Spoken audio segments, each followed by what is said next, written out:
Hello viewers, welcome to Lipika's world. আজকের recipe ইলিশ ভাপা। আজকের রান্নার প্রসেস শুরু করছি। নিয়েছি ইলিশ মাছ, এর মধ্যে দিয়ে দিচ্ছি একসঙ্গে বেটে রাখা পোস্ত বাটা, সর্ষে বাটা আর কাঁচা লঙ্কা বাটা।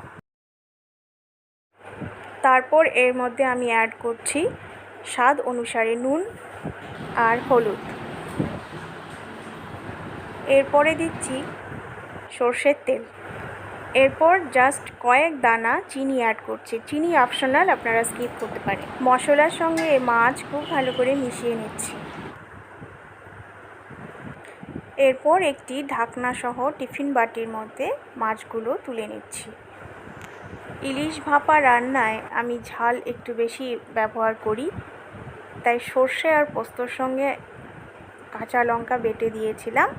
আবার আমি গোটা কাঁচা লঙ্কা চিড়ে দিচ্ছি এর মধ্যে। প্রিয় দর্শক, ভিডিওটি ভালো লাগলে লাইক, শেয়ার, কমেন্ট করতে ভুলবেন না প্লিজ। এরপর গ্যাসে কড়াই বসিয়ে জল দিয়েছি আর তাতে একটি স্ট্যান্ড দিয়েছি।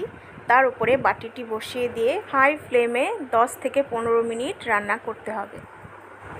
10 মিনিট পর গ্যাস অফ করে দমে রেখে দিয়েছিলাম। এখন ঢাকনা খুলে একবার চেক করে নিলাম, হয়ে গেছে। না হলে আরও কিছুক্ষণ রেখে দিতে পারেন। ভিডিওটি শেষ পর্যন্ত দেখার জন্য আপনাদের অনেক ধন্যবাদ।